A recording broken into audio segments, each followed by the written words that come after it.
Bonjour tout le monde. Bonjour, bienvenue sur ma chaîne. Aujourd'hui je vais vous parler de mon expérience en Chine. Donc pour contextualiser, j'ai commencé le chinois au lycée, donc avec 3 heures par semaine en LV3. Et comme j'étais vraiment passionnée par cette langue, je suis allée en LLCER chinois, donc à la fac. Et j'ai fait un cursus de 3 ans, j'ai fini ma licence. Et j'avais donc pour but de maîtriser la langue chinoise et partir en Chine. Parce que partir en Chine c'est mon rêve depuis que j'ai 6 ans. Et donc c'était très important pour moi d'y aller. Malheureusement pour moi, ça ne s'est pas du tout passé comme prévu. Et donc je vais vous raconter aujourd'hui mon expérience désastreuse en Chine. Pour préciser, je suis partie à l'époque avec mon ex, donc mon copain de l'époque. Et on est parti dans la même ville, pas dans la même fac mais dans la même ville. Et là-bas en Chine, on était dans des dortoirs communs avec les étrangers. Et donc j'ai rencontré 3 filles qui sont devenues mes amies. Et elles vont faire partie de l'histoire parce que parfois elles vont jouer un rôle, elles vont m'accompagner. Premier, la perte du passeport. Alors tout d'abord, on arrive à Pékin, donc avec mon ex, et on visite, etc. Et puis au bout de 4 jours, on avait prévu de faire 4 jours dans les hôtels, faire les visites principales de Pékin. Et au bout de 4 jours, on doit prendre le train pour aller à Jinan, dans le Shandong. C'est la ville où on étudie. Donc dans le Shandong, qui se situe ici. Et donc pour ça, donc on va prendre le train. On réserve les billets en avance sur des applications chinoises qu'on a sur WeChat, etc. Et on se retrouve à la gare et on se rend compte que c'est la mauvaise gare. Donc déjà ça commence très mal, donc on rate nos trains, on paye pour rien, etc. Et on arrive en catastrophe à la 2e gare où on avait repris un ticket derrière. Et en fait quand on est à la gare en Chine, on a le ticket en numérique, on va au comptoir et on récupère le ticket en papier. Puis ensuite on se déplace d'endroit, on va au quai, on passe un premier contrôle, puis on descend sur les quais, on passe un deuxième contrôle et ensuite on prend le train. Donc on est sur le premier comptoir où on doit transformer nos tickets numériques en tickets papier. Et donc j'attends, JB, on a nos valises, etc. Toutes nos valises pour notre vie en Chine pendant 1 an. Et on se retrouve en retard. Donc on est 13 heures tard, on est genre à 15 minutes avant le départ du train, sachant qu'on a tous les trucs que je viens de vous expliquer avant à traverser. Petite parenthèse, mon ex du coup on va l'appeler Paul, parce que je ne souhaite pas mettre son nom parce que peut-être il n'a pas envie d'être crédité sur cette vidéo. Donc ça sera Paul. Donc Paul prend les billets et on se dépêche et il les met dans sa poche. Et en fait on avait un chemin à faire, c'était l'endroit où il y a un guichet, c'est un endroit fermé, et la gare. Donc il y a vraiment, on doit sortir dehors et faire un trajet sur une grande place. Donc on fait le trajet, on arrive devant, on se retrouve sans nos passeports. Donc la panique, on cherche partout, on se dit c'est pas possible, il vient de les ranger, c'est lui qui les avait, il me dit qu'il me les a passés, ce qui n'était pas le cas. Et là c'est la panique. Là c'est vraiment, on se dit c'est super, on commence bien, on est en retard, on n'a pas de passeport. Donc on se dit, premier truc qu'on fait, on cherche un policier, donc les petits bonhommes qui font la garde avec leur petit t-shirt, avec marqué derrière Baozhen, je ne sais plus quoi. Et qu'on va au poste de police qu'il y a juste à côté. Donc la gare de Pékin elle ressemble à ça. La gare où on était, je crois que c'est la Nanjing. On se retrouve au poste de police, on fait notre déposition, on rencontre des gens qui ont perdu leur portefeuille avec leur argent, etc. Et moi vraiment on est à bout de nerfs, on était épuisés. Et moi je suis dépitée, donc je snap toujours parce que j'ai snappé toute mon aventure presque. Et là je commence vraiment à impatienter parce que ça va faire 3 heures qu'on est dans le poste de police qu'on attend et personne ne fait rien. C'est-à-dire personne ne bouge, personne ne parle de nos passeports, alors qu'on les a perdus quand même sur un périmètre qui est assez restreint, donc quelqu'un les trouve, normalement les ramène. Donc moi je commence à péter un câble et je dis vas-y j'appelle l'ambassade de France. Mon copain Paul il me dit non mais c'est que pour les urgences, et moi je lui dis non mais on n'a pas nos passeports, donc on est considéré comme personne illégale ici. Donc si c'est une urgence, j'appelle l'ambassade. J'obtiens un mec qui parle français au téléphone, j'arrive pas à dire 2 mots, je chiale. Vraiment je m'effondre. Donc mon ex prend le téléphone, il parle, et en fait quand j'ai commencé à pleurer, il y a un petit chinois policier qui m'a vu, et je sais pas ce qu'il s'est dit, il est parti, genre 5 minutes, et quand il est revenu, il avait nos 2 passeports en main, d'accord. Il l'a passé à la personne à qui il y a une disposition, et moi j'étais en folie. Genre vraiment j'étais en folie, genre Paul il venait de raccrocher avec l'ambassade, il allait raccrocher avec l'ambassade pour dire toutes les démarches qu'on allait faire qui coûtaient cher et qui étaient chiantes. Et moi genre je vois que le passeport dans ma tête. Et je commence à pousser les gens, j'ai aucune race à ce moment-là, je n'ai aucune race. Je commence à pousser les gens et à faire hey, passe-moi les passeports, passe-moi les passeports. Et vraiment je lui parle comme ça, j'en ai rien à péter. Et genre et je récupère les passeports, j'ai pleuré, j'étais là genre le passeport, etc. Et du coup après, enfin, genre on prend un train à 20h. Et on finit par arriver dans notre ville, et puis là il y a eu d'autres galères, etc. Mais ça fait pas partie de mes expériences horribles. Là les galères en Chine c'est tous les jours. Donc voilà, ça c'est la première galère qui nous est arrivée. Deuxième galère, la gastrite. La gastrite. Alors en fait on arrive à la fac et on rencontre les amis de Paul qui étaient dans la même classe que lui. Je rencontre ces filles là, il y en a 3. On les rencontre, etc. Je passe ma première nuit avec une roommate. No.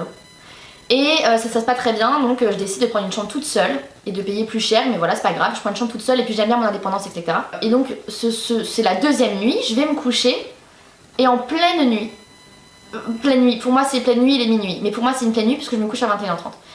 En pleine nuit, je commence à avoir très mal au ventre, je me mets à trembler, j'ai chaud, j'ai froid, ça va pas du tout. Ça va pas du tout, genre je commence à... Et là du coup comme je suis dans un pays étranger, je viens d'arriver en Chine, je fais une crise de panique, donc je commence à me tétaniser et à trembler. Et à avoir extrêmement mal au ventre, donc je panique. J'appelle une des filles que j'ai rencontrées donc la veille. Elle vient, elle débarque et tout, elle voit mon état, elle se dit bah il va falloir faire quelque chose. Donc elle appelle le responsable des étudiants étrangers qui s'appelle Kiss, qui est congolais et qui parle français, Dieu merci, et chinois et anglais. Donc le mec a toutes les langues. Ils me prennent en charge, ils m'allongent. Donc il y a tout le monde qui est avec moi dans l'ambulance et faut savoir que même quand je suis malade, je parle quand même aux gens. D'ailleurs j'aime parler, donc je réponds et je suis pas méchante du tout. Et je réponds et je suis gentille, je fais la discussion avec eux, même si je suis en PLS. Et là il va, sans me demander, me mettre une piqûre dans le bras, non dans la main, je ne sais plus. Dans la main là, ici.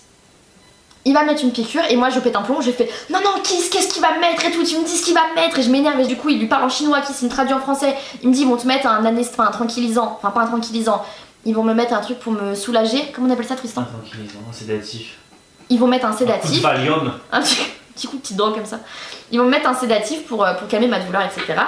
On arrive à l'hôpital. Déjà, ils demandent de payer tout de suite. Ils demandent à ce que je donne mon passeport en échange d'avoir un lit d'hôpital. Donc je suis mise dans un couloir. Et on attend, on parle avec qui? C'est ma copine qui est là. On rigole un peu, on parle. Je suis toujours sous perfusion. Après voilà quoi, l'hôpital, hein. C'est l'ambiance. Ma pote elle doit appeler l'assurance française, donc elle appelle l'assurance française que j'avais souscrit avant de partir. Très important, faut le faire. Pour être remboursée. Moi j'ai pas été remboursée mais sait-on jamais. Il y a une infirmière qui vient, donc pour me mettre un autre sédatif, je sais pas ce qu'elle allait me mettre. Et elle ne met pas de gants, elle se désinfecte pas les mains pour faire ma piqûre, on soit bien d'accord. Donc moi je pète un plomb, je fais non Kiss tu lui dis qu'avant qu'elle me touche, elle se lave les mains et tout. La meuf elle me regarde trop mal, elle a trop le seum, elle met son gant comme ça, elle me regarde trop mal. Comme as.